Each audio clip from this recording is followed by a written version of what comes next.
Good evening, everybody. Welcome to Sim Racing Bible. Welcome to the channel. We're back. A lot sooner than I was expecting to be back, considering we were streaming on Saturday, but we're here because there's very good reason.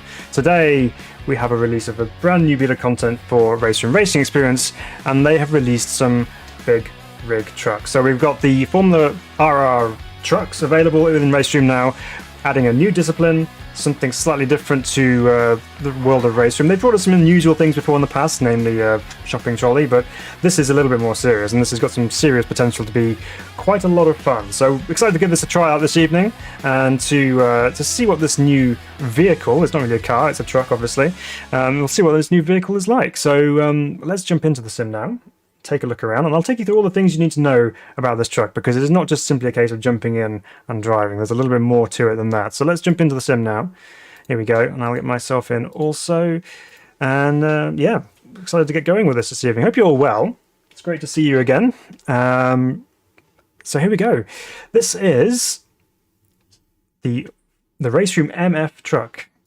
So this thing is going to be rather fun. So there you go, there's a nice little truck icon there, so you can click on that. Let's first of all take a look at some of the liveries available for this new vehicle. So we have a nice RaceRoom livery there. We have quite a lot of vibrant colours in here as well. The Asher Racing team looks very very colourful there.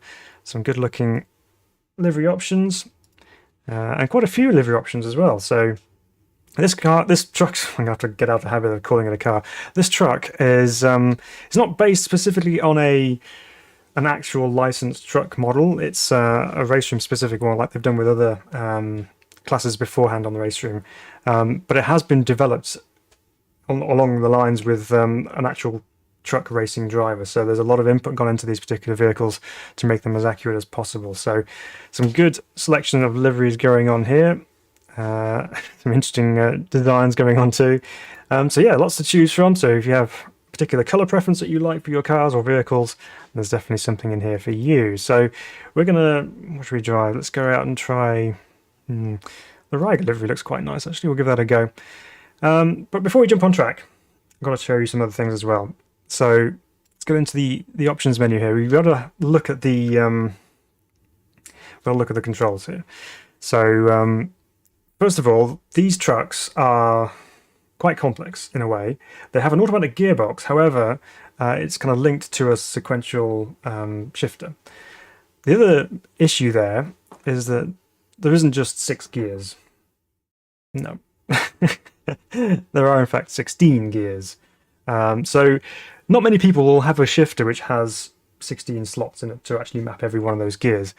So the way it works is you have a selector for different ranges and a selector for gear split. So you have to select, you have to bind keys for that. So I've got keys bound for the gear range and the gear split as well. So we'll go through that a little bit more in a moment. The other control you need to bind is this one, the brake water spray. Now, these run very high powered brakes anyway, but because of the weight of the truck and the forces and the temperatures that build up in those particular brakes, it's very easy to overheat them, and then they just lose all performance whatsoever.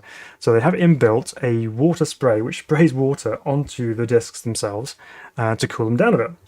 And with that, you only get 200 litres of water available throughout the course of a race, which is pretty much right for a 30-minute race anyway, apparently, from what I've heard. So unless you're really using loads of water, you should be okay for the majority of race distances that you would do with this particular vehicle. So another thing you have to bear in mind is binding that button as well. So I have that bound to a button on my wheel, which is that one. Got to remember which one that is. And yeah, so that's that. So let's go find ourselves a suitable track to start off with, and go from there. Now, having watched the driver briefing video from RaceRoom, they suggested going for a rather smooth flowing circuit to get things started. So we're going to try something a little bit different. We're just going to throw ourselves in on the deep end here. So we're going to try Brands Hatch Indy to start off with, because it's got some slower corners mixed in there as well. It's a little bit more technical, and it's got some elevation changes as well. So why not just give ourselves a good challenge straight off the bat. So let's load in, and I'll tell you more about the gearbox as we go. So Personic's here. Greetings, Personic. Welcome. Good to see you. Funky's here as well. The Sonic says, Trainee Express parcel delivery driver. Yes. I think the big question, based on the experiences we had on Saturday, is how long is it going to take me for tipping one of these things over? You never know. So yeah, we'll find out. Evening, Marty. Good to see you. Hope you're doing well. Get my gloves on. All right. So let's talk gearboxes for a moment, and please stay with me because it may not be the most riveting thing you've heard all evening, but it's important to know. So with the truck gearbox, you have a high and a low range. So basically, if you're familiar with off-road driving, things like Land Rover Defenders have got a low range box, which basically means the ratios are really, really short, and it's designed essentially for traction, or just getting the power down as efficiently as possible. So it's the same with these trucks. So you have a high and a low range. Obviously you start off in low range, and then you work through gears 1, 2, 3 and 4. Then you have a splitter on low range. So you push the split button, and that gives you, if you go back to gear position number 1, that'll actually be gear 5, and you go 5, 6, 7, 8. So then you've completed your low range course of gearbox to go through. Then you push the range button, which takes you into high range, which is longer gears and obviously for higher speeds. So yeah, once you engage high gear, you go 1, 2, 3, 4, 5, but that's actually 9, 10, 11, 12.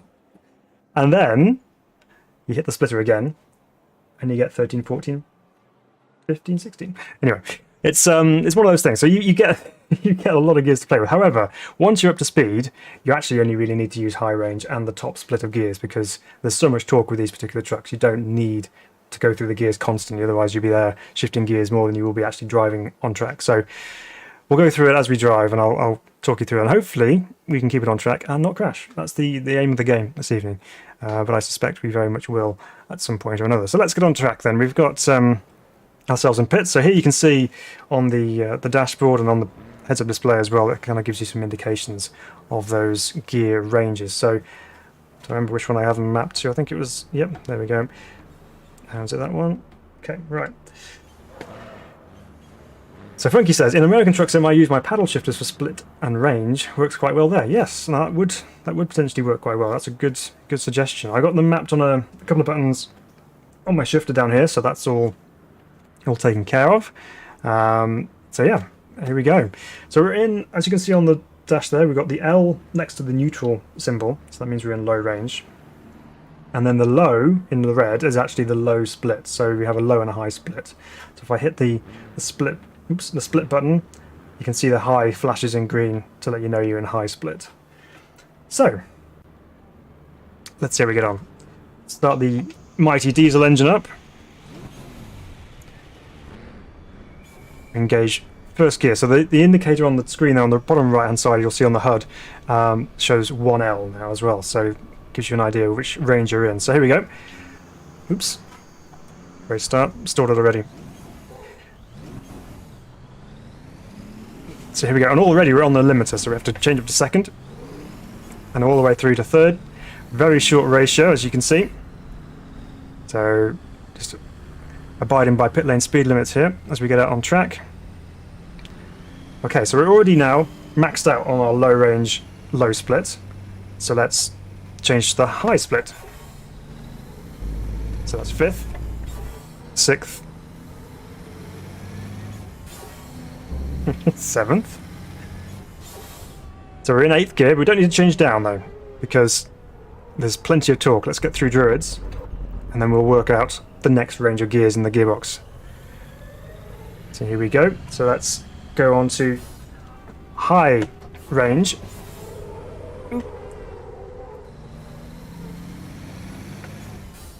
And there we go.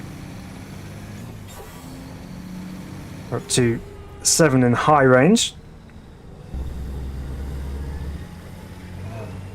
It also recommend in the RaceRoom driver briefing video to start off on automatic gears, because it'll take care of all that for you, which is probably a good suggestion, but I thought we'd just jump straight into it because why not.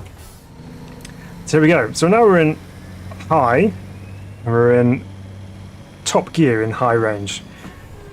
What you'll also notice with this particular vehicle is it's actually limited on top speed as well. That's for safety purposes. You don't want a truck which is probably quite capable on its own as just a tractor unit flying around these quite tight confines, ridiculously high speed. So it's limited to 150 miles an hour, I believe. So we may end up just topping out on some of these straights. Now the force feedback is pretty strong and it feels pretty heavy. But so far, it feels pretty good through the steering wheel. Whoops.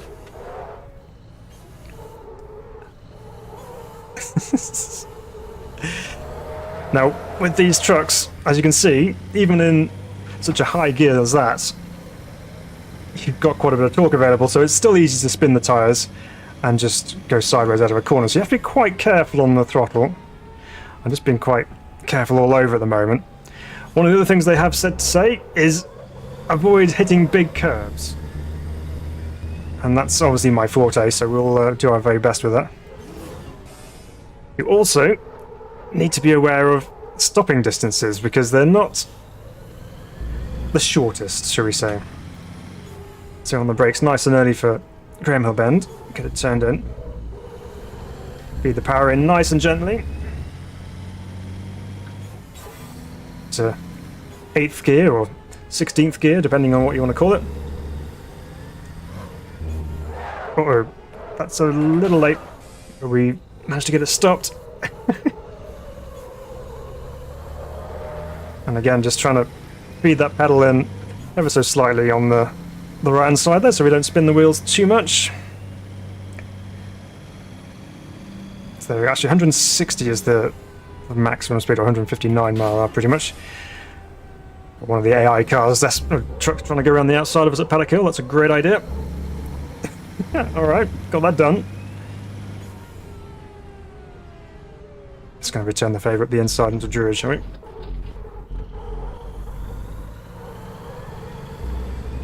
There we go, got that back. So obviously this is a really short circuit, so there's not really much of an opportunity to stretch the legs of this mighty truck.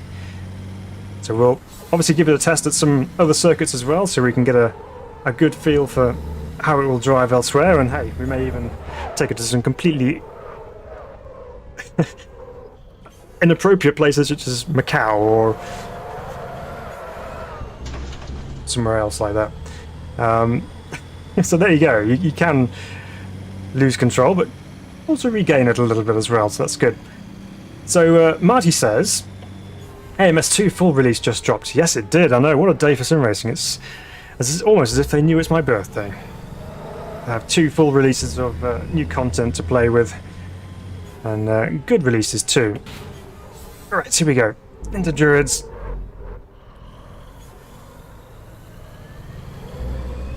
Anyway, it's actually quite a physical drive, and obviously we've got the Acertec pedals, which the brake pedal is particularly strong, but that's now also coupled with this very strong force feedback on the truck, so it's quite a physical drive at the moment. Get on the brakes a little bit earlier for clearways. Oh, we've got the death bounces going on, which is one of the things they say when you hit the curbs, the truck does tend to bounce quite a bit. So that was evidence of that, that's for sure. So we kept it in 8th gear through clearways then. It seemed to pull out of there no problem. We've lowered our best lap time by nearly 1.5 seconds, so improvements are coming.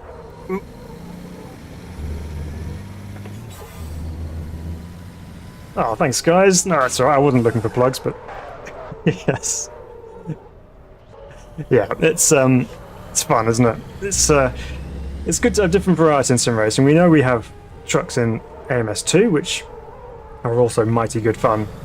But it's interesting to see how a different sim feels when it comes to replicating a similar type of vehicle, and the vibe I get from this RaceRoom truck is quite similar to that of the ones on AMS2. Maybe it feels perhaps a little bit heavier, but it's good. I mean, you look at race trucks and you think, how on earth do they go around tracks the way they do? They just don't look like they belong. But the truth is, some of these race trucks are actually reasonably well sorted, so you can throw them around the corners with a degree of poise and finesse. Again, the slow corners are particularly difficult to try and do. I've not done any water jetting, by the way, so I don't know what state my brakes are in. I should probably look at cooling them down. I know I can change the page on the on the dash there, so let's just make sure I have a button mapped so I can actually do that. Let's go here, where have we got? So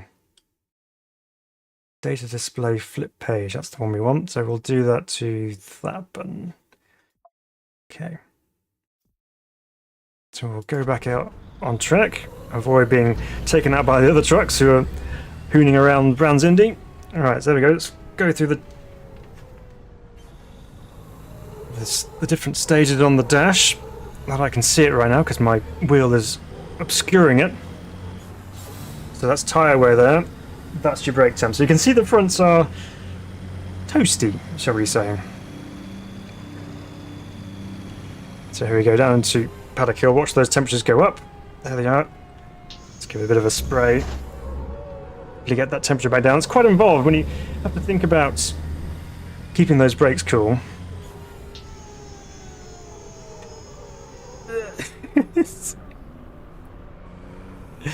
You have to kind of balance everything and just kind of know where you are with everything, so it's tricky.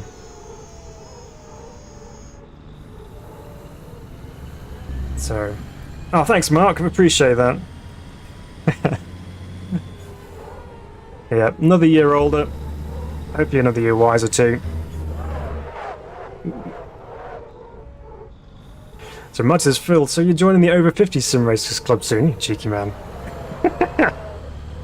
Not far away. No, grand old age of 37 today.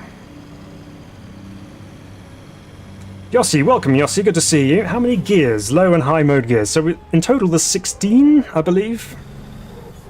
So you have 4 in each stage of high and low range gears. So low range, low split, 4 gears. Low range, high splits, 4 gears. And then the same in high range, low and high split.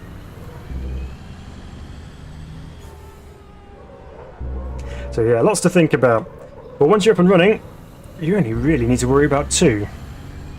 I've driven this whole lap so far with just 1 gear. Currently showing as being second overall. There's a bit of a lockup. So if you come out of here and boot it, the back end is more than happy to come round on you, which is quite fun. Not the quickest way of doing things, but it's fun anyway. And somehow that was only 0.08 slower than our previous best lap, so even with that big slide, so there's definitely room for improvement. Let's get into it a bit more and see if we can start lowering that lap time a little bit more as we're closing on the back of the trucks. They do look really good on track as well. I mean, they got the big bumpers on the rear, like you would expect to see on regular race trucks, and got the wider arches as well, so they're slightly widened in the track, so that gives them a little bit of extra stability as well. Just cool those brakes a bit.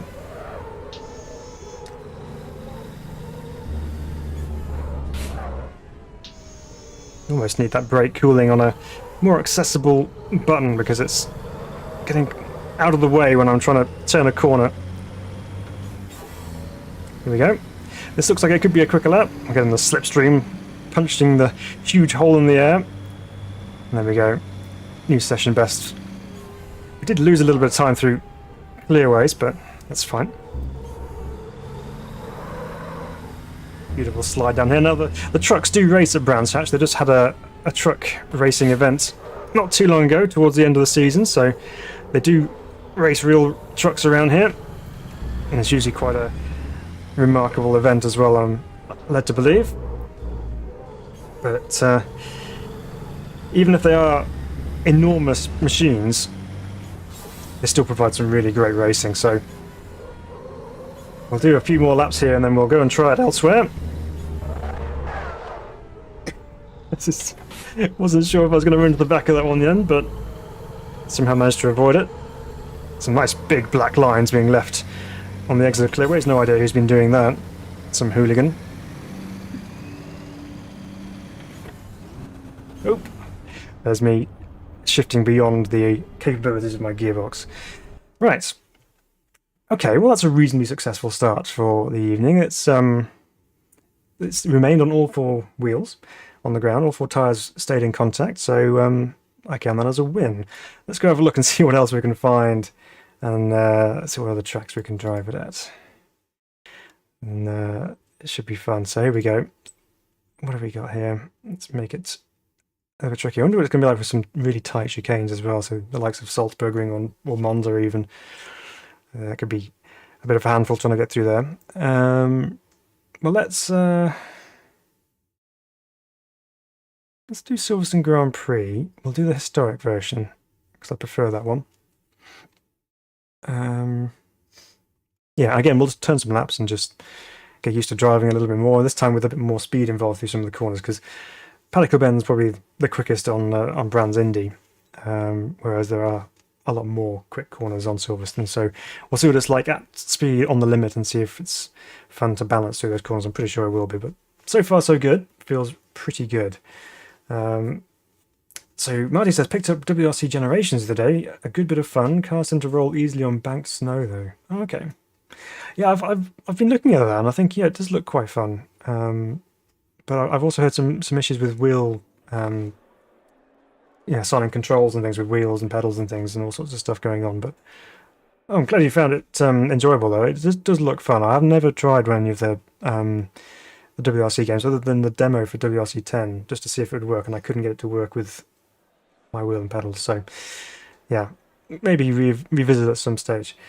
Sonic says, now try with a trailer.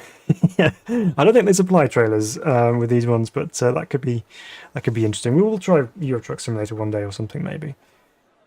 So Marty says, multiplayer ATS race. Well, yes, we might have to do a bit of multiplayer racing on Sim Racing GP with these, I think. Right, let's go take the truck out here at Silverstone GP.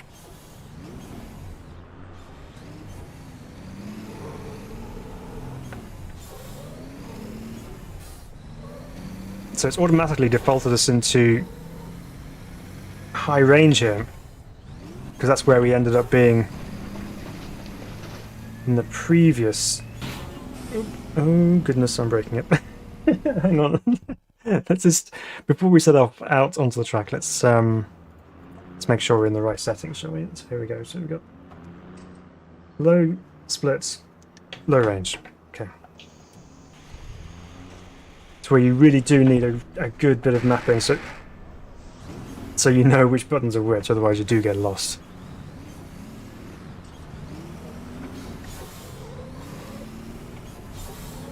So here we go. Out of the pits we come.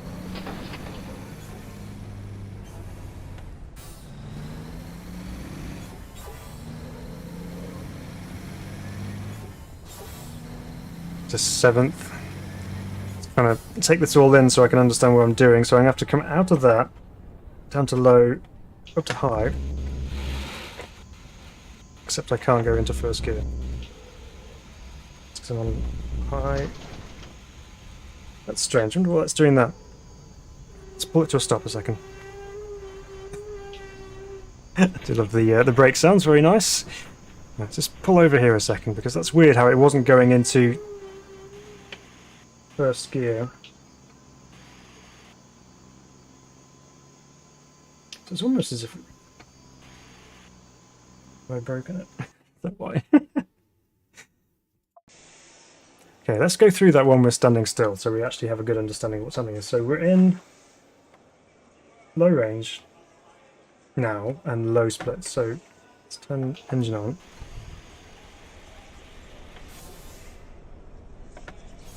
First, second, third, fourth, high.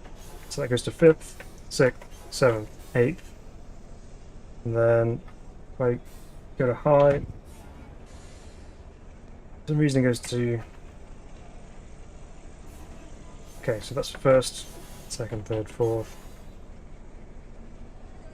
5, 5th, 6th, 7th, 8th. Okay. So we'll put that back down to low and low.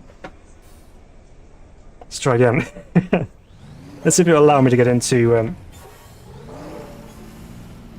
high range and then split it back over again. It should do.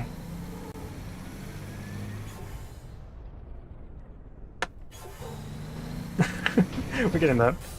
Bit of a gap between the old gear changes there, but it's all good. So now we're going to go high.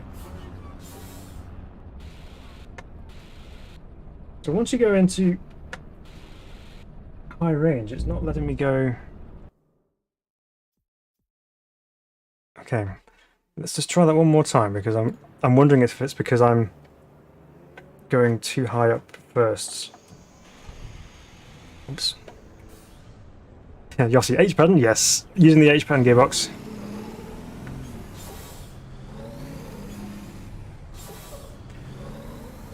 So we're in. Actually, we're pulling away in high range and low gears then, so. Okay, we're just going to pull it over here. I've got the clutch engaged, I'm not going to break it, hopefully. Right. Come to a stop. Come on. There we go, right. So we're in low range, low gearbox.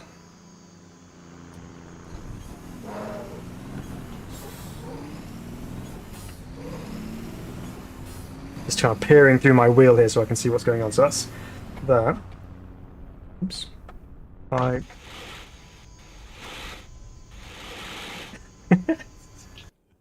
Oh dear me. Right, I think what we're going to do is this. We're going to start off, give ourselves half a chance here. We're going to start off in high range and low split. Because it was obviously strong enough to be able to pull away anyway, so we'll go first gear.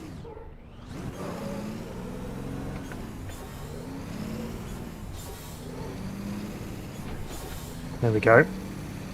Now we go split. 5th gear.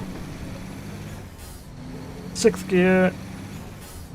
And then we're in our comfortable zone of 7th and 8th gear.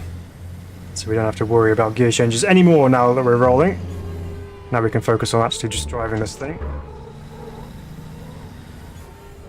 So a little bit of roll as we come through Maggots and Beckets there. You can just see the truck cab moving around ever so slightly.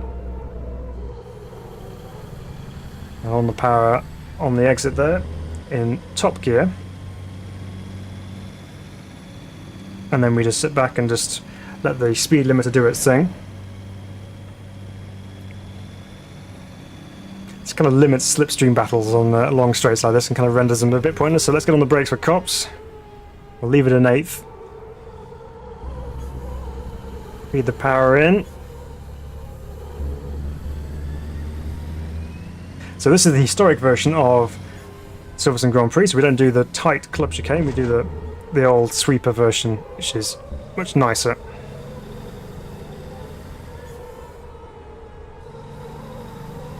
There we go. Through club we go, up across the new start-finish line, and again, don't have to worry about gears because we're still in 8th here. A little dab of brakes.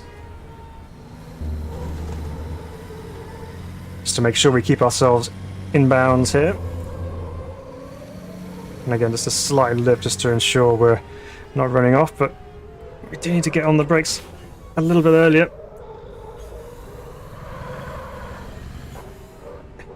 Into the really tight sections here. I'm going to put so much lock on as well. Here we go. Down the Wellington Straight, and again flat out at 159 miles per hour. On the brake for Brooklands. Probably go down to 7th for this one. So far, I mentioned a little bit about the driving dynamics, but worth mentioning here about the sounds as well. They do sound really good. You get a really nice, deep, throaty diesel engine sound, along with the accompanying turbo whistles. But you also get all the hydraulic side of things as well, with all the noises you get with the gear change as well, which sounds really good too. And I don't think any race truck would be particularly complete without some cornering sound, so the tyres are complaining at you as you go through these corners. You can just hear them groaning away under the enormous weight of this thing and the forces required to get it through the corner. So overall the sounds are very good. They give a good impression that you are actually driving a truck. Ooh, we've got a bounce going on there. So even the reasonably flat curbs here at Maggots and Beckett's are causing some bouncing issues. So got to be wary of that.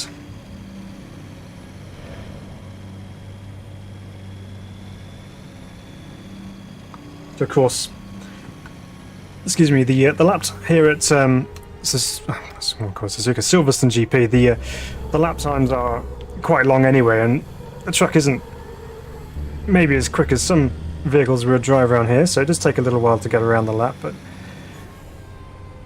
it's all part of the fun. Here we go through a little transition of left to right. Try and play with the throttle to get the back end to come around a little bit more.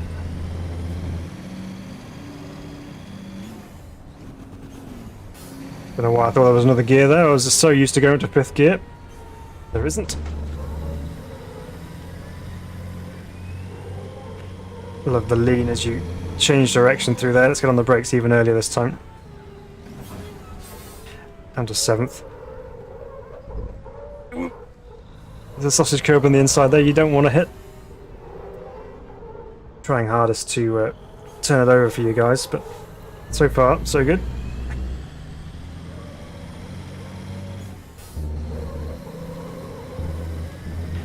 Okay. The Funky says, can you use 8 low by splitting can you use 8 low by hitting split and clutching in and out to engage? Let me see if I can decipher that. Hang on a second. So 8 low would be 4th gear position, but in low range with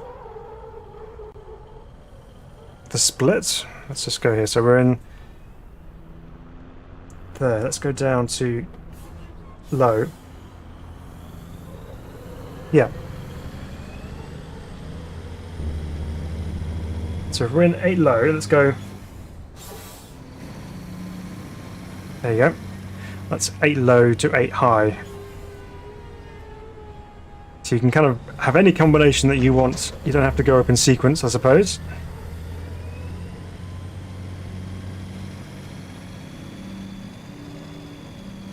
And the great thing about having so much torque is you can actually just get away with it ever so slightly. Ooh, there's the bouncing again. Let's flick it into the last part here and see if we can get it around a little bit more. But it definitely does lend itself a little bit more to understeer this thing rather than an inherent oversteer. Obviously the oversteer comes in because of the amount of power and torque they have available, but when you turn into a corner, it's not the rear end coming around first, it's the front end pushing through. So if you're wanting a little bit more front end, you might have to delve into some setup options. But I wouldn't say the understeer is really bad. It's possibly exaggerated by going into the corners perhaps a bit too quickly. So if you get it slowed up enough, it does manage to get through without too many dramas. So and then you can just use the throttle to try and pick up the nose slightly and just get it out of the corner in relative ease. So this lap's not going to count, so we're not going to see how we're stacking up against everyone else, but right over the inside there, it's first, well, the new first corner here at Silverstone.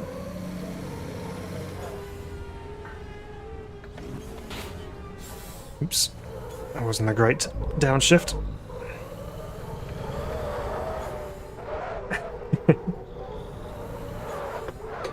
Wow, it's almost like it's picking up the inside wheel then on the acceleration. It's probably bump related, but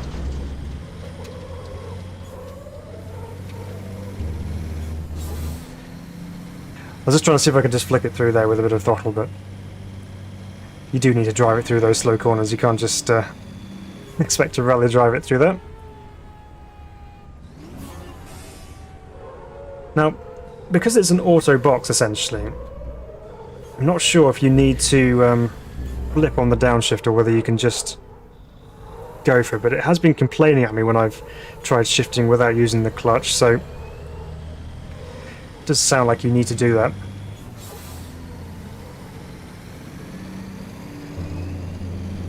The thing is, it runs out of gears so quickly that you just think you need another one, but you don't, because there aren't any, and that's the limiter anyway, so you just have to sit there and just be patient and wait for the corner to come to you. Oops. It's a wide run through Coppice. Not Coppice, Cops, shall I say? My words all over the place, must be a sign of getting old. Here we go, through the first part of Maggotts and Beckett's. Really attacking through there. Again, let's get it turned in and get a good run onto the hangar straight.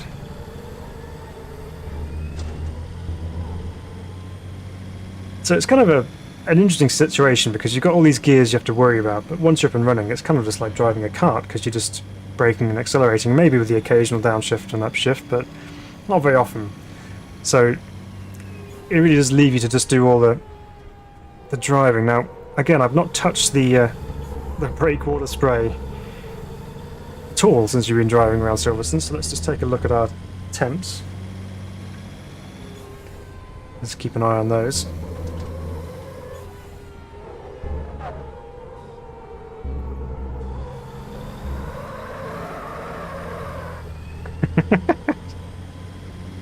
You certainly feel the weight when it starts throwing itself sideways. Okay, well let's go back to the garage a moment and we'll have a look and see what options we have available to us as a setup side of things for the truck. Let's see what we can actually mess around with. So, brake bias, brake pressure, and obviously fuel level, of course.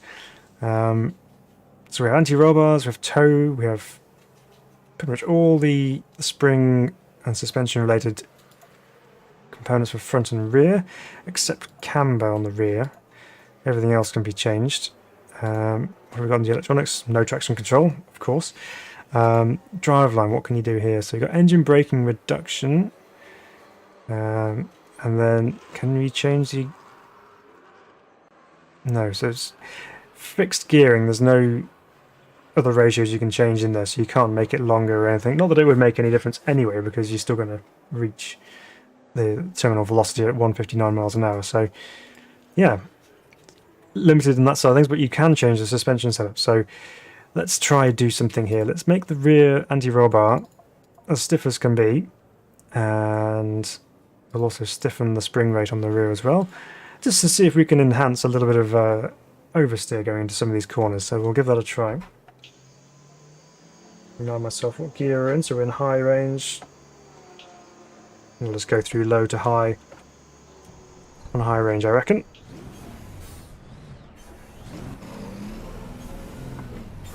There we go.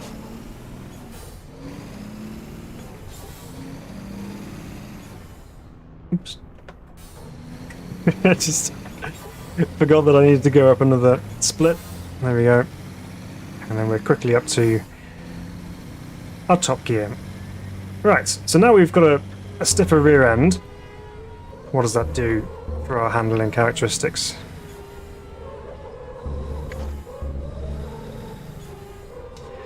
So I mentioned that this particular vehicle was developed in correlation with a real-life truck racing driver, so you would expect this to be pretty accurate when it comes to driving physics and sensations. So,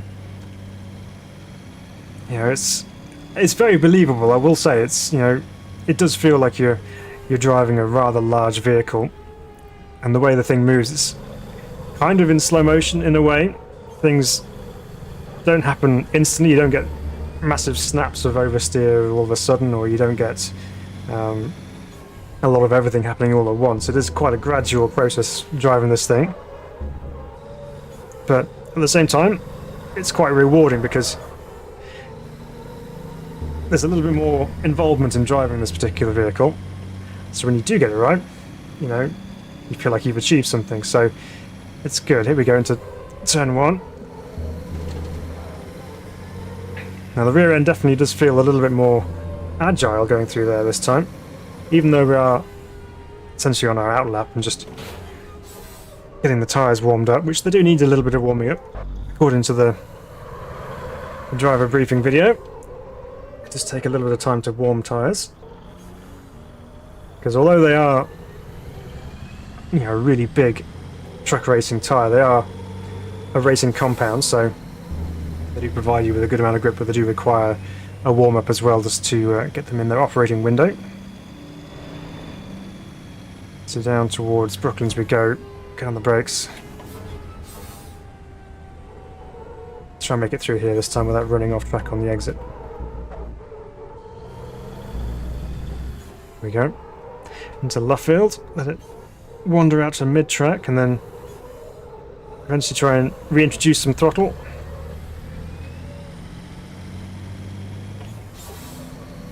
There we go.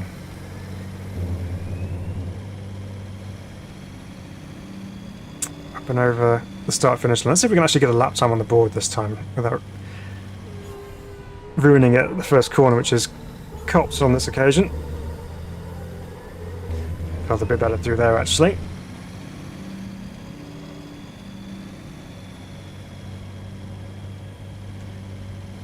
Here we go, into Maggots and Beckett's, just a little dab of brakes.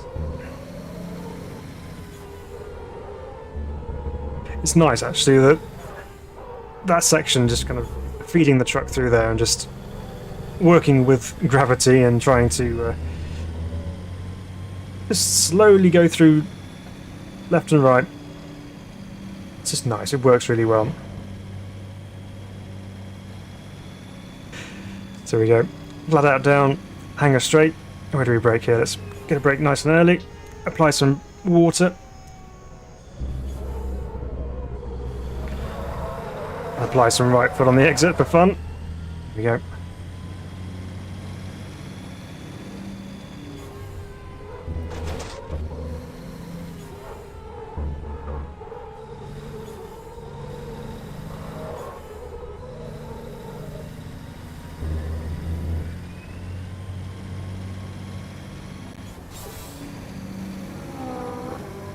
Ah, Pasonic. Thank you for the £5. We'll watch rest later. Dot and happy birthday. Oh, thanks, Pasonic. I appreciate that. Thanks for coming on and joining us this evening. Hope you have a great rest of your evening. Ooh, we've got a purple sector on the go here.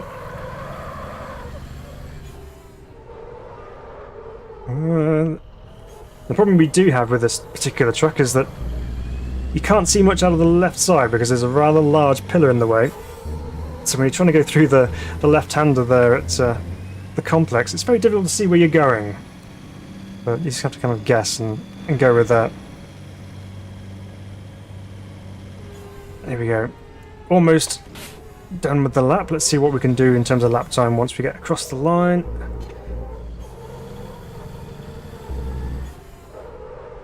And I think probably the aim of the game with these particular trucks is not to rush things too much. You have to be quite patient with it, really, because given the weight and the mass of the thing you're trying to move around, it just doesn't take very well to being forced into a corner. So there we go, we've blitzed that lap time. We're 1.5 seconds up on the P2 truck at this time. But yes, it's almost as if you have to just wander through the course in your own kind of sweet time, really. You don't have to just be really aggressive and go after it constantly, because it doesn't really take very well to that. But I think the setup changes did seem to help with a little bit more of the balance through the corner, so it was a bit more neutral going in. There was a bit less in the way of understeer going on. So yeah, that was a reasonable thing to try out. So let's give this thing a go in a proper racing situation. Obviously we've been on track there, and there's some other trucks around to kind of gauge our speed and things. We kind of know we're in the ballpark, but what happens when you actually get to racing these things? So let's set ourselves up an event here, and with real case with with these trucks, you get a rolling start, so you're not going to be expected to do a standing start and then go through all the gears and then all the splits and all that kind of stuff. So it's going to be a rolling start. So we'll choose ourselves a truck here. We'll go with a BBS livery for this one. Where should we race? Let's find somewhere fun for a race. What should we do here? You know what, I don't think trucks have ever raced at Spa-Francorchamps, so let's do that. Give it a go. So no, we don't want standing start, we want rolling starts.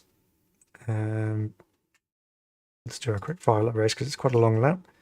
And qualifying is off. Where does it say where I actually start? I think it has. Our grid position 6. There we go. Let's go to a random grid position, so we just end up wherever we go. Let's load up and see how we go. So Frankie says, so can't you split 8th gear when it's not quite needed to go down to 7 high? Might be useful. So, oh, okay, I see what you mean. So if I'm in 8th high going down to a corner, rather than going down to 7 high, I go down to 8 low. Is that what you're meaning, Frankie? Don't know whether that would be too much of a ratio change. I might just not like it too much. We can try it. Okay, I think I'm with you now. Which takes a little while to get your head around it. Obviously, Funky, you've been doing some truck driving before, so you know what's what. Okay, so we're at Spa and we're starting this particular race in P19. So yeah, this could be action-packed. Marty says, how are the Asertec pedals working for you? Well, Marcy, they are working very well indeed. They are taking a bit of getting used to because they're so different from the Fanatec's, but yeah, no, they are very impressive and they're really good feel as well. So I promise there will be a video coming out soon which explains the differences between the two. So hopefully that'll all become clear from there. But yeah, really, really good. And hopefully I can get you guys a pedal cam very soon as well, so you can see what's going on. Right, let's go race. So we've got 5 laps. I suspect fuel will be absolutely fine. 50 litres, who knows how many that's going to give us. They've got steering angle of 1080 degrees in the trucks. So maybe what I need to do here, I'm just going to jump out to my profiles here. I'm just going to copy this profile onto my SimuCube thing here at the moment. So I'm just going to change my steering degree rotation to 1080 and see what that does. Because I'm on 900 at the moment, as I would normally be anyway. So whether that's not giving me the correct ratio, which might explain some of the understeer going on, but let's give this a try. So here we go then. Rolling start. What gearbox are we in high and low range? So let's see how these handle rolling starts. Oop, got a bit of kangaroo juice going on in here. Is this under AI control? I assume it is. Yep, player control at the start line.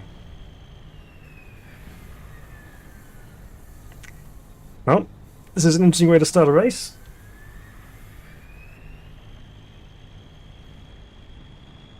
In fact, I have no control whatsoever.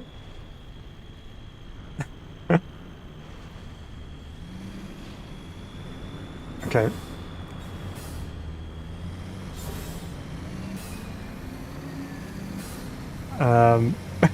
What's going on? Can I go now? Oh, now I can go. That's weird. But we're up and running. Not the most amazing of starts. We have a bit of work to do to try and catch up with the rest of the field, so we managed to retain our position at least. But the the pole sitter is already down on Les Combes, and we've only just started the lap. So here we go then. We're actually sitting at 158 miles an hour. We're actually not maximising our potential down the straight because we're going uphill here at Spa. So here we go. On the brakes. We're going to get dive bombed by the guy behind us. Yeah, I have to cut over the inside a little bit there, just because I saw him in my mirrors and I didn't fancy cutting across him. Ooh, he's just going to push his way through anyway. Well done. Use that weight of yours. Alright. Now let's go return the favour. The inside.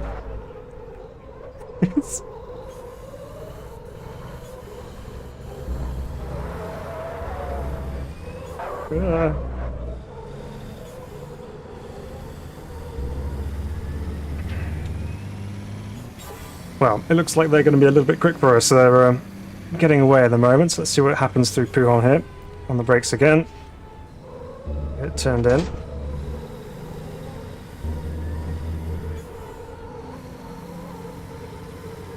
Things bouncing along through there quite happily. Another truck on our outside there.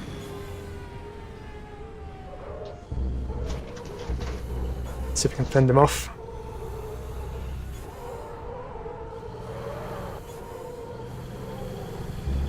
Whoop, crunch. I've got one either side of me. All queuing up to try and get past.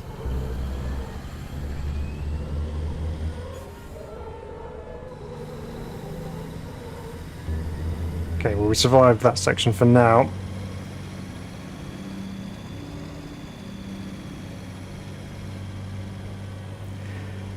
So Funky's come back to the gear sequence should go 1 high, 1 low, 2 high, 2 low, and so on. It's just not worth splitting the lower gears. 8 might be worth doing though.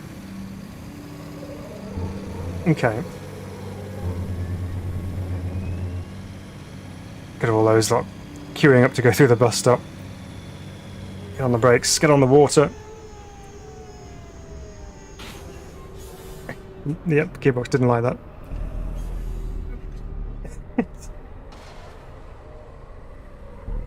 Oh, the bus stop requires an extra downshift.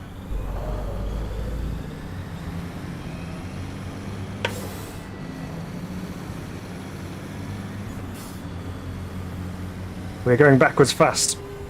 That's not ideal. Ooh, you can see the water jets coming out of the front of the car. The truck ahead. Ooh, crunch.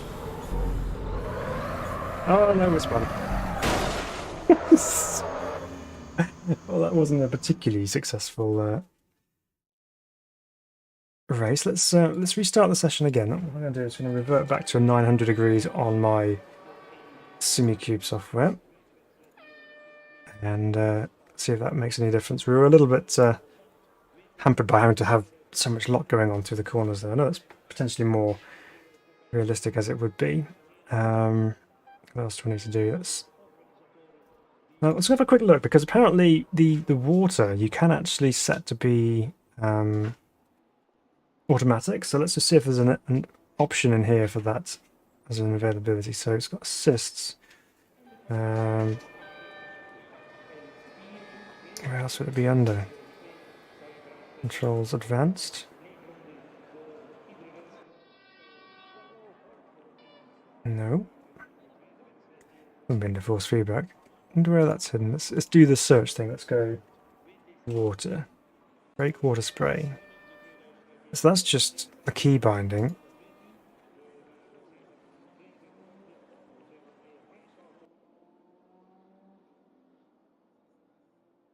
No, it doesn't seem to have it. Maybe that's something that's I need to do a bit more research into. But I thought, watching the driver briefing, I'm pretty sure they mentioned that you'd have an option to do it automatically, but that's okay.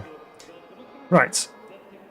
Let's try again. Let's do another race and see if we can actually survive this time. Oh yes, of course, we've got the the bizarre rolling start sequence going on here. I mean, it's not like Spa is completely new to the concept of rolling starts, because they do the 24 hours rolling starts, but there's something not quite right with this. It's a very weird feeling, just kind of crawling around while other trucks get to the line and go flat out. Oh, what's going on? To Crash Pellywall, welcome! Thanks for subscribing. Good to have you on board. Hope you are enjoying what you're seeing. Clearly you have, because you've hit the subscribe button, so a big thank you for that. Thank you for becoming part of the team here at Sim Racing Bible. And away we go. this time, let's see if we can survive. Yeah, so it's definitely a nicer feeling with 900 degrees of rotation. So let's see if we can do better this time. And trying to remember which one my split was. Was it the top button or was it the bottom button? Either way, I might end up with a gearbox breakage. There we go, down to Lacombe. Let's try it. Nope, that was the range.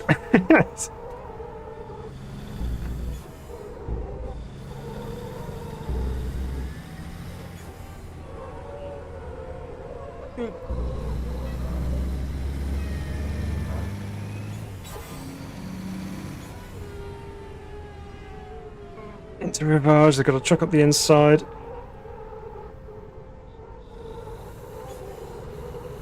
Yeah, there's no defending that. I've got the AI set quite high, so maybe for this particular circuit I need to take that down a little bit. Let's just... yeah, just mind your own business. I'm just trying to get it back into high range again. There we go, right. I'll play with that again.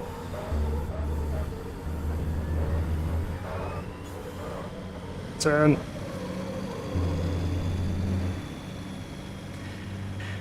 Alright, so this is definitely a lot more involved than the Copa trucks in AMS2. They just simply have 6 gears that you go through. And no water jets or anything like that. You simply just drive them like you would do a regular car, just have to adapt to the size difference of the vehicle. Whereas this one, a little bit more going on.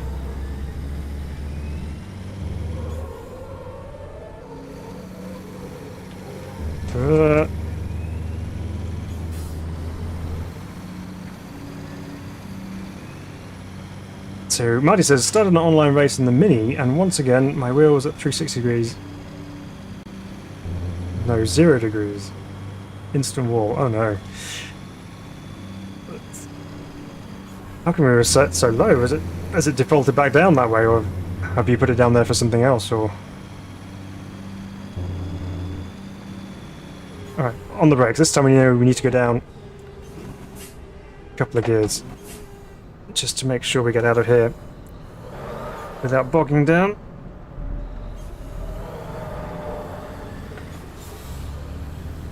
Okay, a little bit better this time.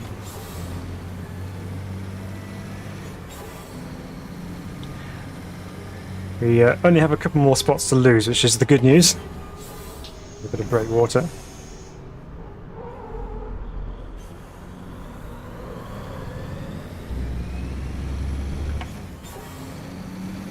Definitely seems that through the fast corners is where we're struggling with keeping up with these AI. Let's see, will it handle Eau Rouge and Radion?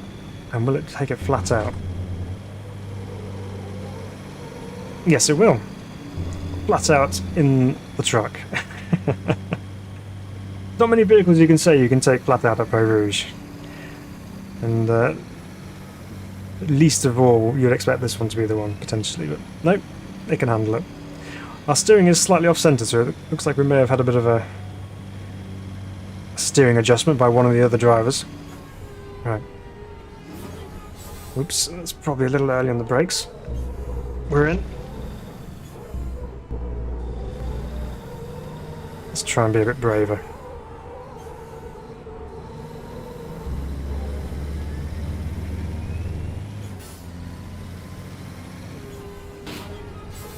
Uh-oh. It's downhill. It's not stopping.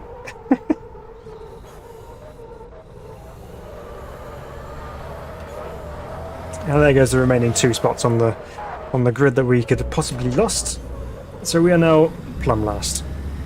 Excellent. Maybe a slight AI adjustment might be required.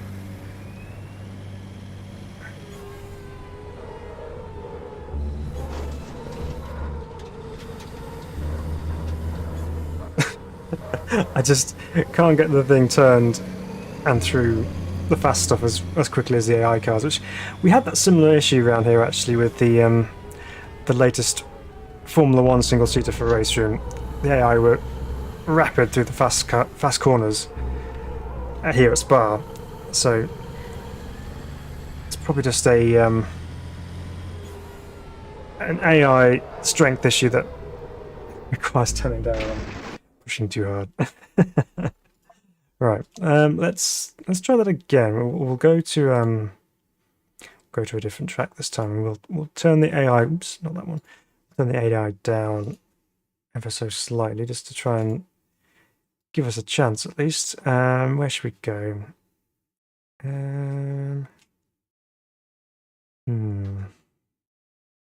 Choices. That's the problem, isn't it?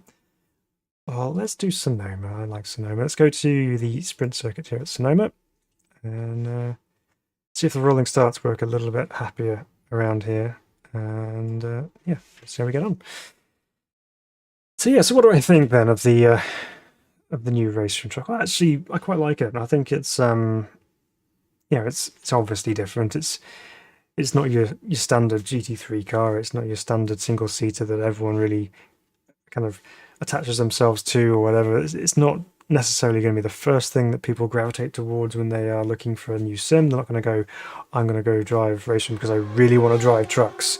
So it's not going to be on top of everybody's list. But at the same time, if you are involved in motorsport and you love all things racing, there really is no reason not to give the trucks a try, because they are actually really good fun. Bernhard, welcome. Good to have you with us. Thanks for subscribing. Great to have you on board here at Sim Racing Bible. I'm glad you're enjoying what you're seeing this evening. Right, let's do a quick check here. Let's make sure, let's do our changes that we did before. Let's just stiffen up the rear end slightly and see if we can improve our cornering ability. Right. This time it's being very generous and put us in P2, because it obviously knows that we have lots of spots to lose. So it's automatically starting us off in high range and low splits. So we'll see how that goes once we get up to the line. Obviously I have no control here. I can do whatever I like with the steering wheel. It's not going to make any difference. But with a bit more of a run to the line, hopefully that allows the trucks behind to keep formation. So let's see what happens here. I've got myself in the third gear, so hopefully when we change through to high range, like that. We did bog down a little bit having made the shift up to high range, but it's not too bad.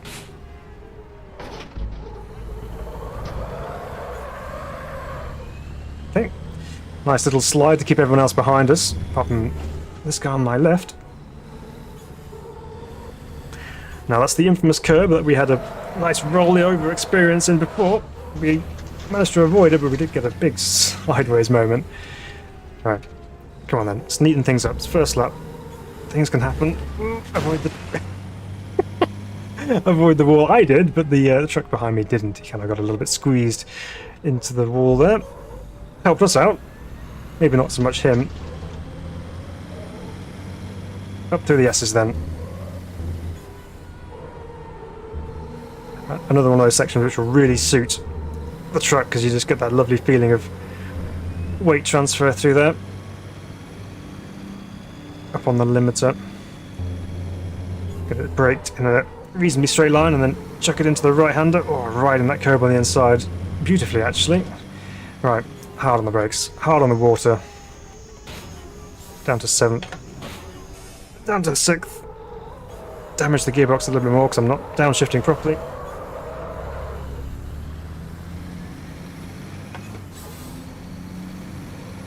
Yeah, so the slower corners definitely require you to go down a couple of gears. You can't get away with just one.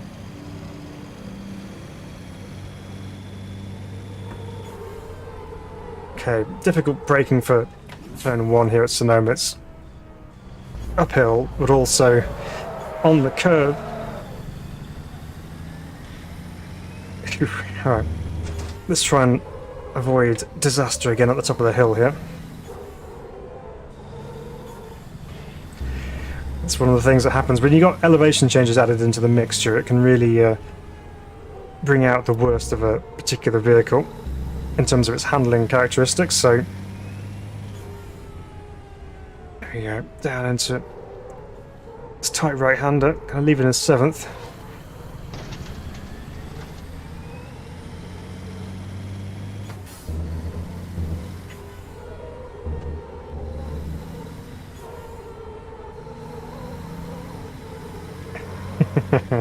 It's good. I mean, the actual feedback to the wheel is quite good. And I find sometimes that RaceRoom force feedback can be a bit hit and miss depending on what car you're driving.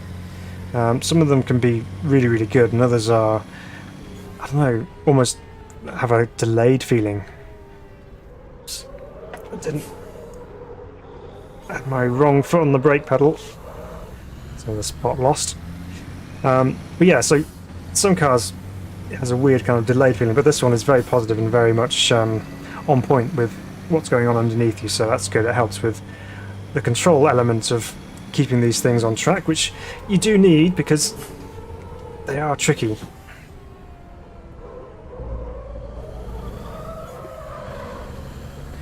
Slightly better exit from turn 1 this time.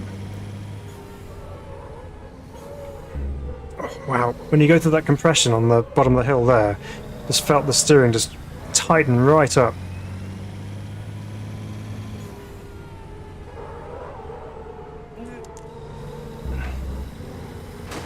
That wall on the outside is so inviting. No.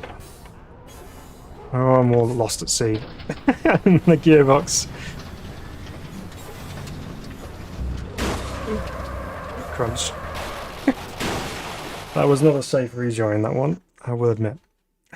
Okay, let me just I'm just going to knock the AI down just a little bit more because they're still potentially a bit too strong. So let's just go to 100. It's not much, but let's go again and we'll try that out. Because I want to get a decent race with these trucks because I'm pretty sure they will race really well. I just need to get that level right. I mean, obviously my ability is not quite at the ability of the AI at those particular settings, so I need to bring that down so it's a bit more matched.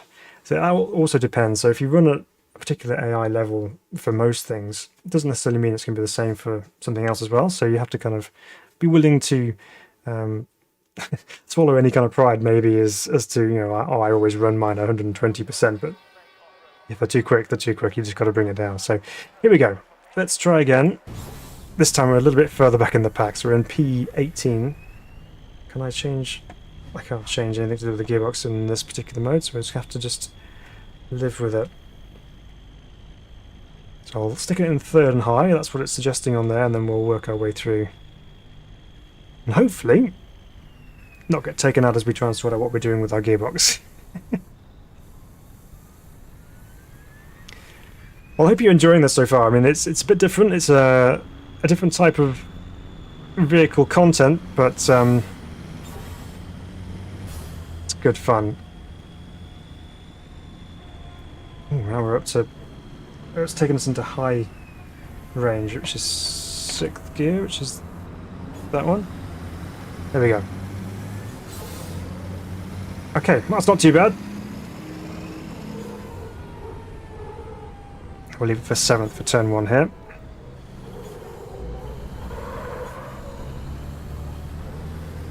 Okay. Here we go then, let's try and compete with the AI. Whoop. Front end was rising on that curb.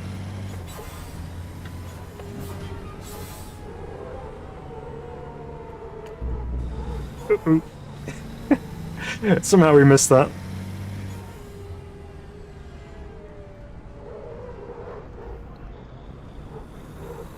It sometimes feels like you have to wait an absolute age to get back on the power again.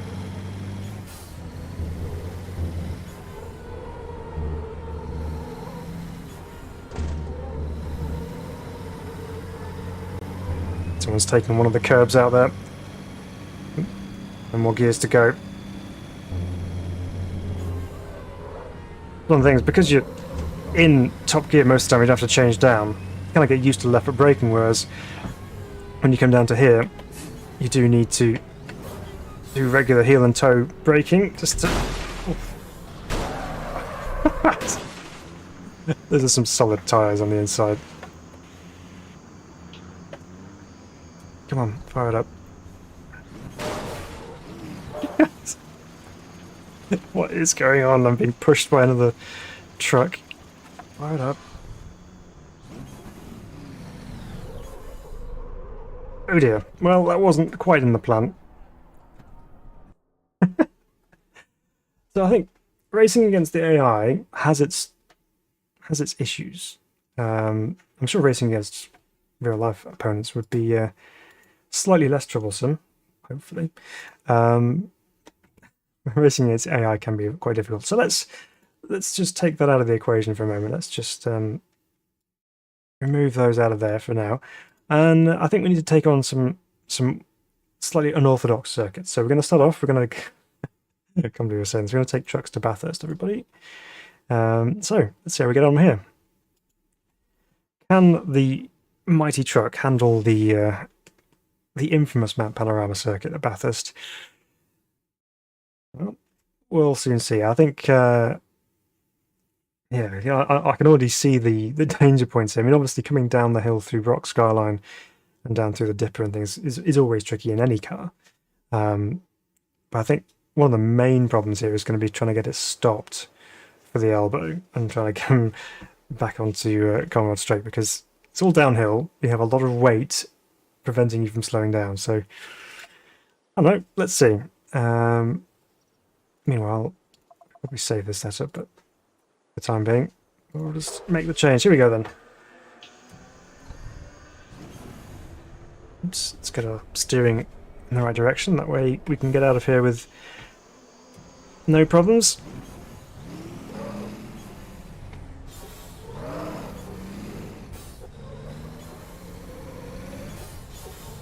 Through the gears we go.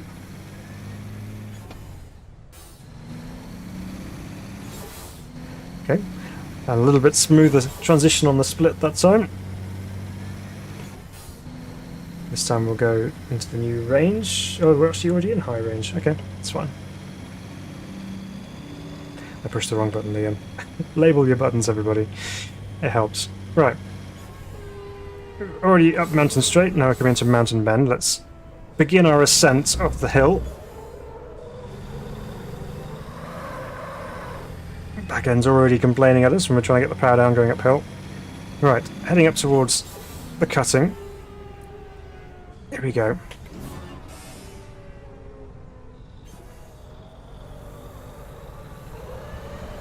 So far, so good.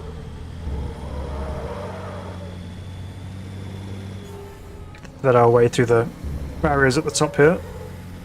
Mr. Johnny Giacotto's wall on the left. Head towards the grade on the right. Okay. And then this will probably go quite light as we go across the top of the crest there. And now the real fun begins. Let's attempt to survive as we come down the hill.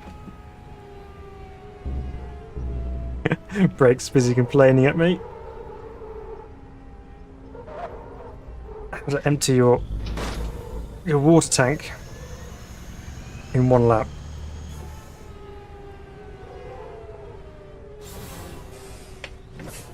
Okay, we got it stopped. Oh, right, we're in. And now we can just relax as we sit at 100. Oh wow, we're actually exceeding our speed limit down the hill there, 162. Oof. Didn't let race control see that. We got a drive through for that. The Funky says seems way narrow in a truck. Yeah, it is a rather narrow piece of road with something of this size going down there. Not sure. We have driven the trucks in AMS2 around Bathurst, haven't we? Because we did the leaderboard challenge. All right. Nice and early braking for the chase. Probably brake a bit later than that, potentially.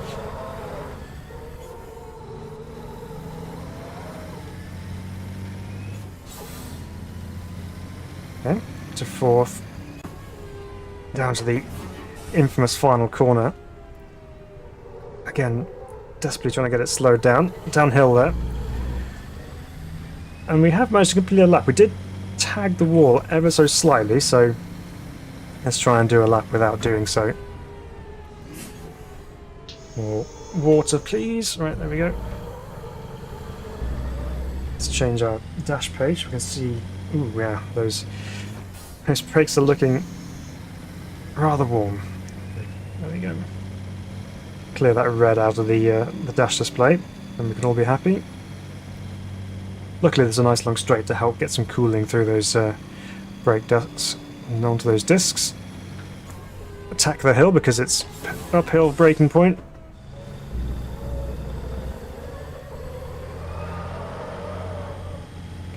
Very good. Nice through there.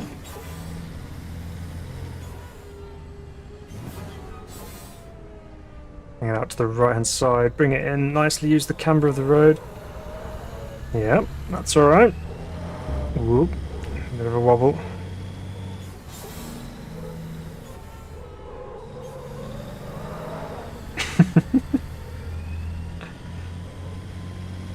Thing is, you've got to really run it close to the walls around here to extract the maximum performance, so it's risk and reward in a big way around here, and when you got something like a truck underneath you, that risk and reward is even greater.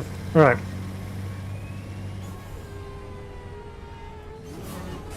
Use the engine braking a little bit. There's water jets on.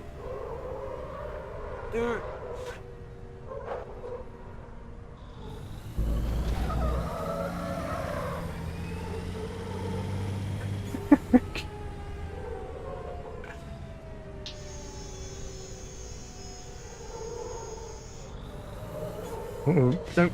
Okay, I thought we were heading straight for the wall on the exit there, but we managed to avoid it, so that's good. Okay, so Bathurst wasn't too bad. It had its little moments, which was challenging, but all in all, it's achievable. You can race a truck at Bathurst, or at least drive one around the lap. I'm not sure about racing; that could be absolute carnage. But yeah, it is achievable. Let's up the ante slightly, shall we? We'll finish this lap off. Into the chase.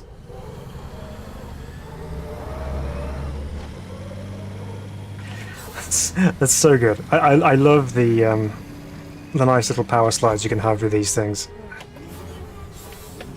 Except I suppose in a behemoth such as this, they're not really little power slides. They're quite monstrous power slides, but they just seem so graceful and so smooth and no effort at all. It's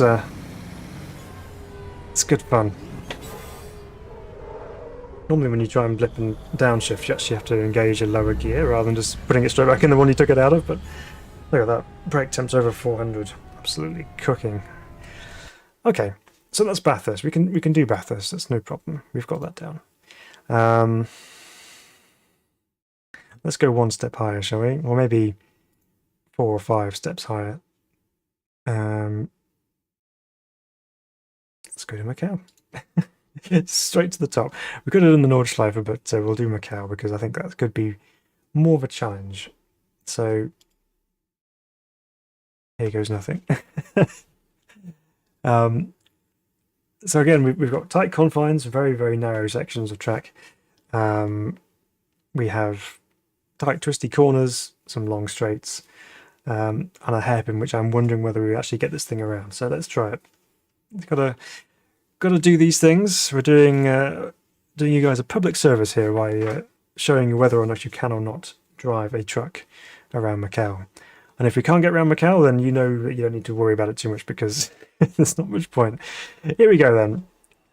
Macau circuits in the RaceRoom truck. Let's fire it up.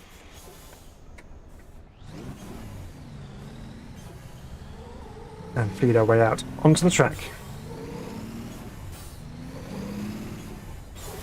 After a bit, it's quite satisfying going up through the gears and just,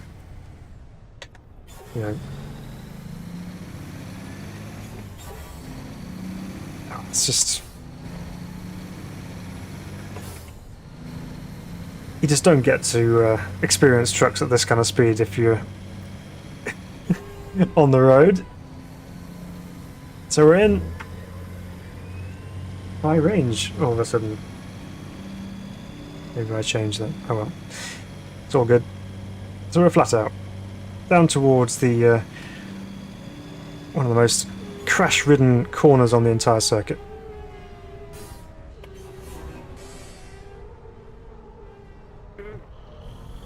Okay. Well, that's one tick in the box. Just several more to go. Missed that wall as well. We begin our ascent on the hill.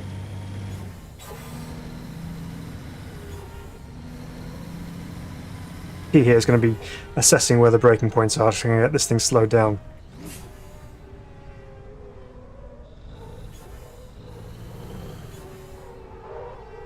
Also, as we're much higher up, we get a slightly different viewpoint of the Macau circuit. We might see some hidden details you don't necessarily see when you're flying around here in a single-seater.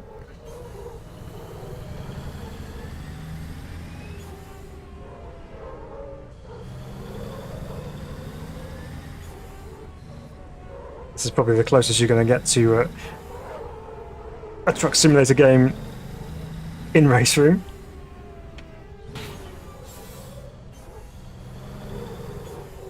Forgot where I was for a moment. I come downhill. I'm going on the brakes nice and early because it tightens right up here.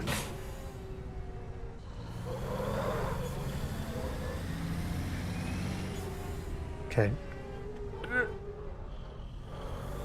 Okay, we're through. It's encouraging. Even in 7th for this next one, maybe. Maybe it was a 6th gear corner. Now the big challenge. Can we get it through ridiculous hairpin? We're going to come down to 5th gear here. Get it all the way over to the right side. Turn the wheel.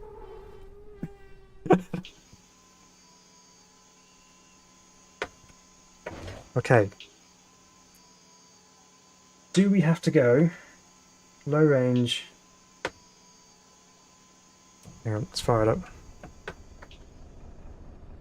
Okay, so let's reverse that. Do you have to have it in the low range? No, you don't. That's good to know. Right. Well, you do have to stop stalling it, and otherwise you'll never go anywhere. Oh, steady on. Oh.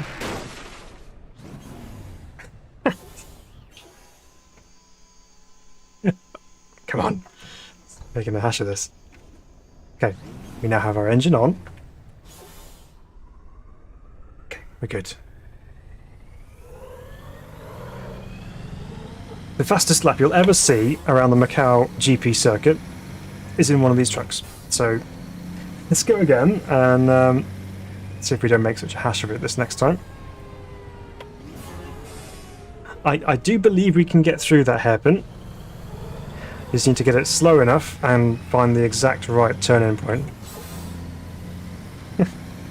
We will succeed, even if we need to get it down to low range and 1st or 2nd gear and then just give it a good old shoeful of right foot. Okay, so now we're in the fast flowing section of the circuit. Flat out around the first section. And then you can just breathe for a moment and just kind of relax your body ever so slightly because you don't have much to do other than just take in the scenery around Macau. Oh, we've got a corner to worry about. Let's get through that. There you go. And back to daydreaming again. Do-do-do. Okay. I think we have a braking zone coming up. So let's use those brakes. Which are surprisingly strong. That slowed up remarkably quickly then. So we can brake a little bit later.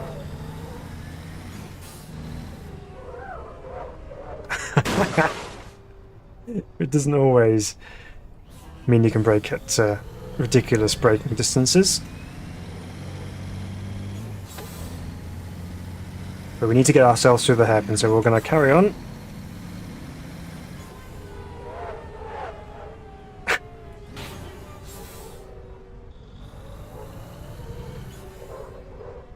But as far as the rest of the lap's concerned, it's not actually that bad trying to get a truck around Macau.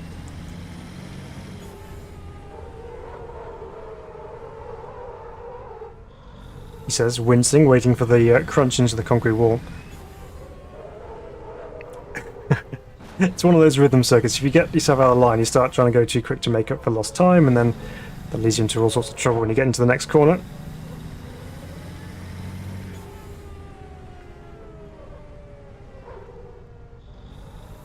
And then tuck it through there. Oop, little graze with the wall, nothing too serious.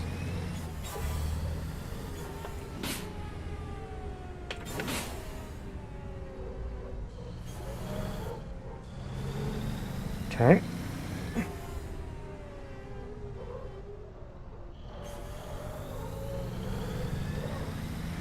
Again, this won't be the quickest lap we've ever seen of Macau, even if we do get the hairpin right.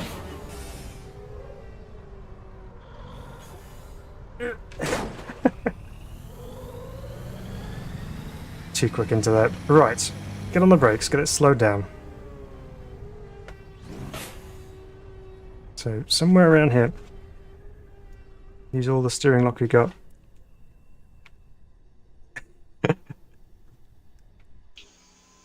No, it's not possible.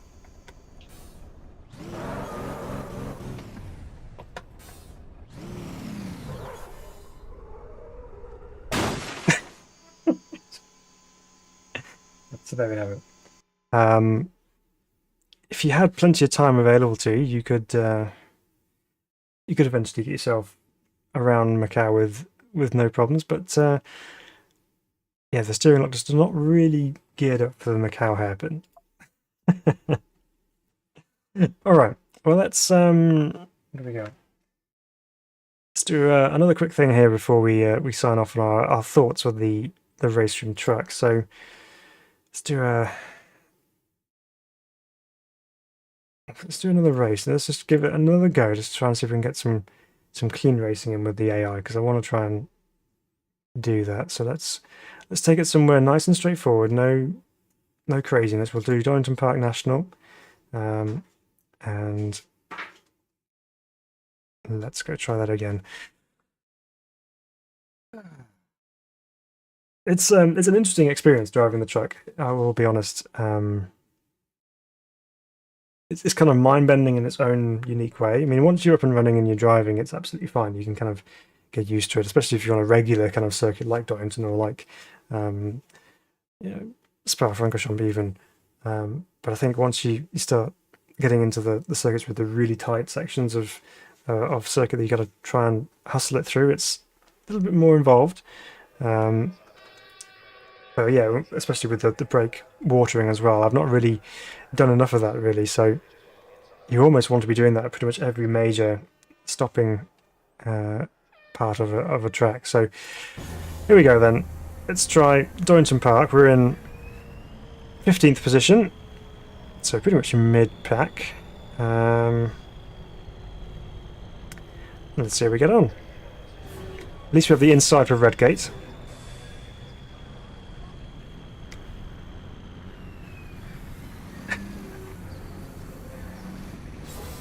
Okay, what's it going to start me off in here in terms of gearing? So it's 4th gear low. There we go, 5th gear high, 6th gear high. And we're away.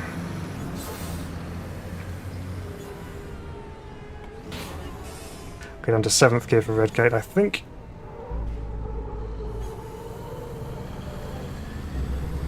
So one thing I'm not seeing is any kind of black smoke out of the side. I know most modern race trucks are probably considerably cleaner, but you do see a little bit of black smoke.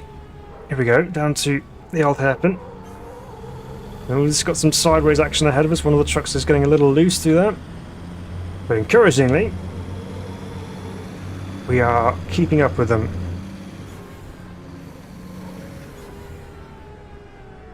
Get our nose down the inside into McLean's here. Whoa! I think we're 3 wide into Coppice. Need some water. Crunch. Alright, well we've made some places everybody. We're actually up to 13th. We made 2 spots off the start.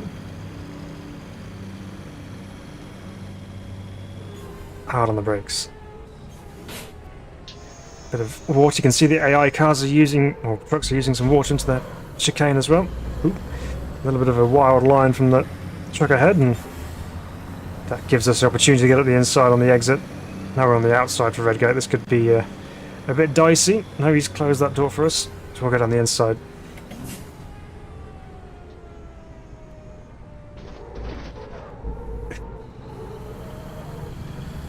Okay, let's change our dash position. Ooh, need some water cooling. There we go.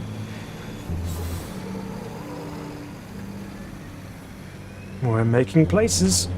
Cutting grass.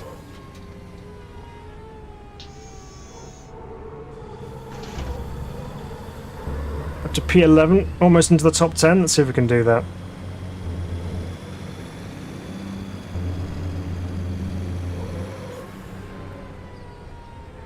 Leave it in 8th gear for McLean's. Nice wide entry. There we go, nice and smooth.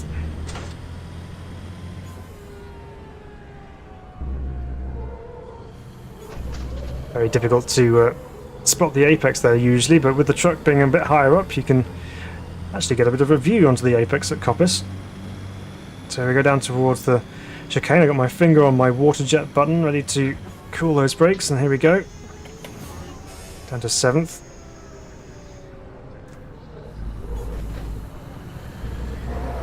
Ooh.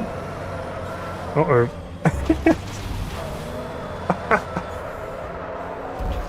Oof, I tell you what, every impact feels so much more solid with one of these things. That's a shame, because I felt I was actually getting somewhere with that then. I think what that was, I think I must have hit one of the sausage curbs on the chicane, because it kind of... Actually, no, I've restarted, so I can't see the replay. I should have checked the replay out there to see what was going on, but let's go again. That was better. That was more encouraging. We can actually race the trucks around here. So I'll leave it in 7th gear, I think.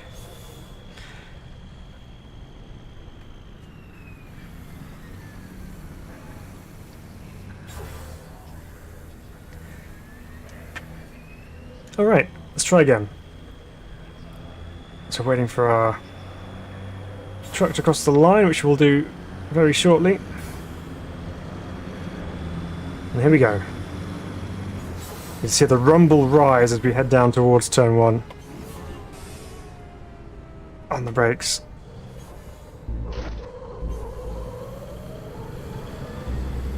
Okay, they're definitely a lot more well behaved into turn 1. And closer together as well, so the rolling start's working well at Donington Park.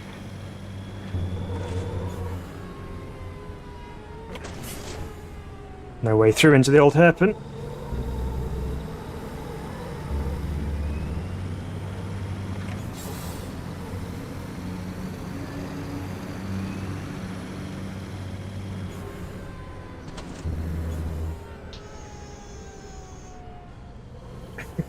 Trucks everywhere ahead of us.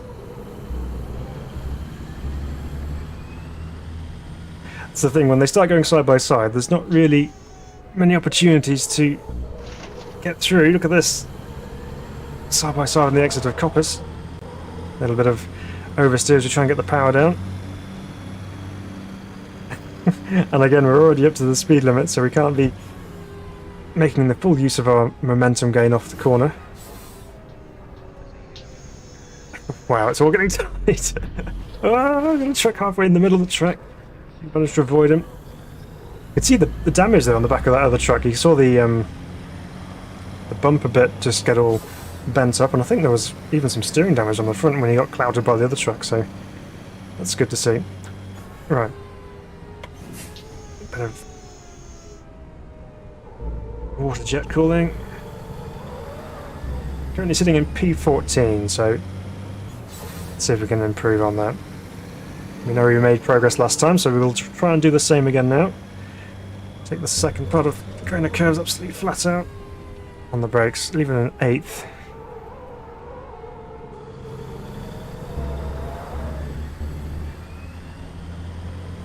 So usually, obviously, at the start of the race, everyone's closely packed together, so general pace is a little bit slower, but once they start spreading out, that's where you start to see what the real kind of AI pace is like. So got a bit of room around us. We are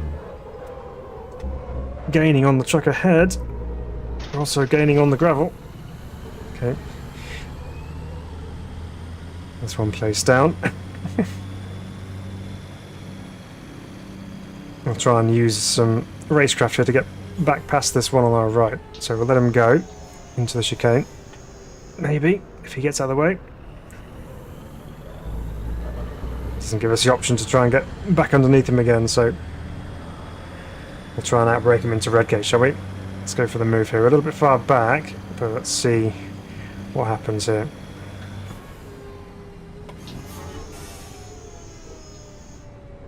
A little bit of a look at the inside. That was never going to be a move, so just back out and live to fight another day.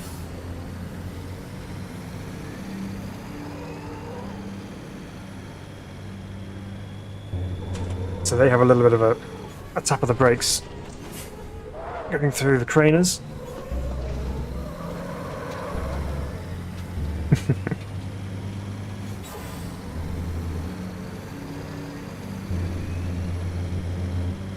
He's just getting away ever so slightly, so that's okay. Let's try and reel him back in through McLean's here.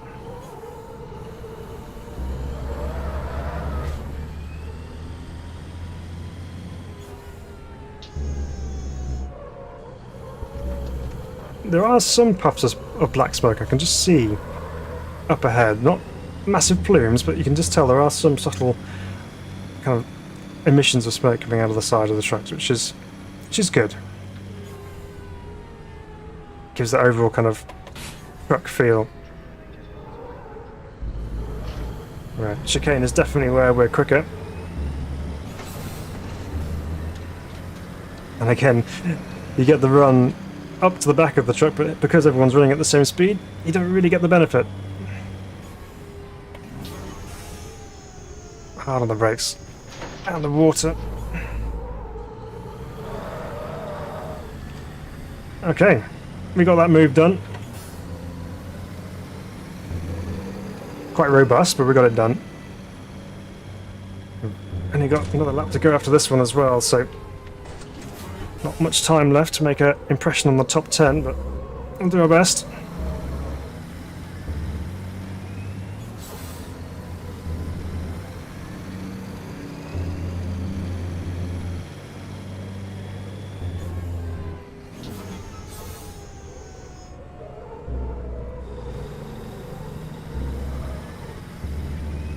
Yeah, definitely smoothness is the key with these trucks, I think. You just need to be smooth with all the inputs.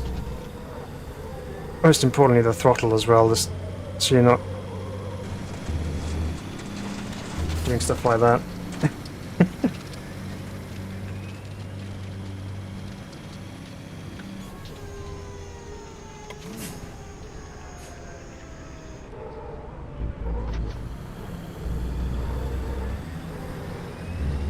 Okay, definitely narrow the gap down there with the chicane, which is our strong point as we saw.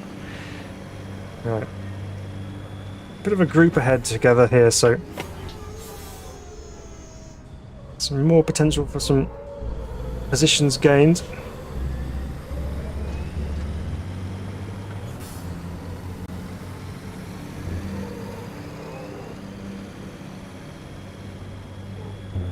Oops.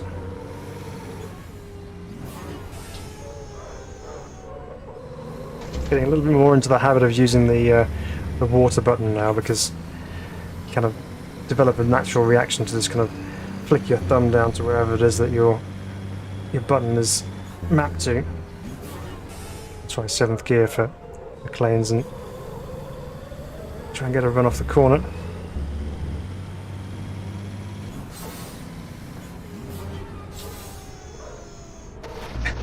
Take to the grass on the inside just to avoid the big truck on my left. We got to run.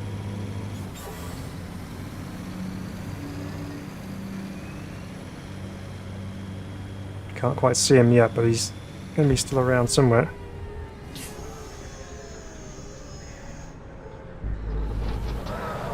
There's that sausage curb we had problems with earlier. Managed to keep it on track though. And we're going to come up across the line, take the checkered flag, and P13. So that was a bit more of a successful race. There's still quite quick, even though we were gaining on them quite slowly there, but I think that's not a bad balance of performance for AI versus me. So yeah, you might just need to change your AI performance levels to kind of bring them back into your kind of skill level, depending on what setting you've got them on. Yeah, I think that was good fun. Let's just let's load back into that again. We'll just have a watch of them going around on their own from the outside, so you can view them on track and see how they behave. And I'll give my kind of conclusional thoughts with this new update. So this is obviously the most recent vehicle brought into RaceRoom, and prior to that was the Formula RaceRoom X22s. It's a very different technology, obviously, and this was a groundbreaker for the amount of additional technology that was brought into RaceRoom with all the energy recovery and all that kind of stuff that was going on. And the truck also brings in new technology, but in a slightly different way, which is good. And again, it adds variety to the world of sim racing. It gives us more options in terms of what we want to drive. And I think personally, for me, the new trucks are actually really, really good. So let's. Why is this not giving me my replay? No. Where are my replay controls? Interesting.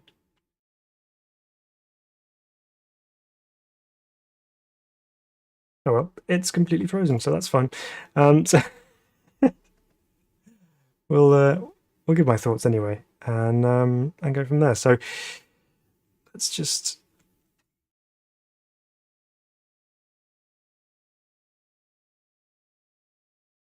Oh, it's getting there. It's catching up. There we go. It's working now. Perfect.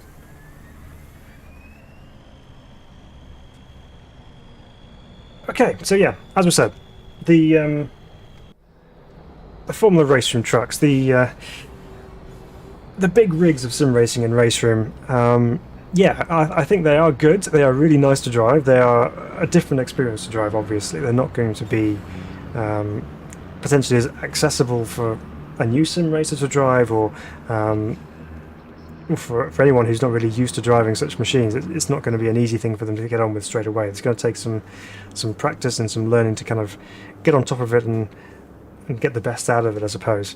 But what they are is they actually really are quite rewarding, and you can actually have a good driving experience with these trucks. I mean, looking at them on track here, I mean, they're just enormous, aren't they? And they are...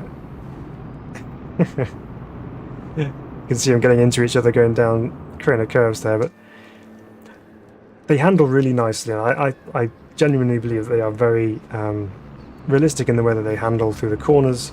It's exactly what I would expect to feel through the wheel in terms of its force feedback, and how you just feel the weight transition from side to side, and then once the rear end starts to break loose, you do definitely get to know when it's happening, because it does pull quite hard on the steering wheel. But yeah, I love the fact that they've gone to the lengths of actually recreating the full gearbox. They could have just left it as a automatic only issue, only operate with your paddle shifters or whatever it may be, but they actually went to the full extent of creating it with the proper 16-speed gearbox and the split ranges and the high and low range gearbox as well. So full marks to the guys at KW Studios for putting that together and actually implementing that into the sim to make it as immersive as possible. So that's really, really neat. And same with the water jets for the cooling of the brakes, as we avoid that number of 98 trucks out in the middle of the track there. But yeah, so those little features really make it immersive and a good experience to drive, and a unique challenge as well. But yeah, so I think they're brilliant. Go test them out. Go try them out. You can obviously drive them in test drive mode. You don't have to buy them straight away. You can test drive them out and just see what you think, and if you like them, then yeah, by all means go ahead and give them a go. And you know, I think they're definitely worth a try for sure. But I hope you enjoyed the stream this evening. We've kind of gone through a few bits and pieces and give you a good overview of the trucks and how they actually work. So hopefully you enjoyed that. If you did, yeah, feel free to hit the subscribe button, hit the like button as well. It really helps the channel to be discovered. But thank you again for your company this evening and for this additional stream over the last couple of days. So pleasure to have your company as always, and we will see you very, very soon indeed. Have a great rest of your week and enjoy the new releases, whether it be the trucks here in RaceRoom or AMS2's new content release or wherever it is that you love to drive in sim racing. I hope you have a wonderful rest of your week. But until next time, take care of yourselves and we'll see you very, very soon. Bye bye for now.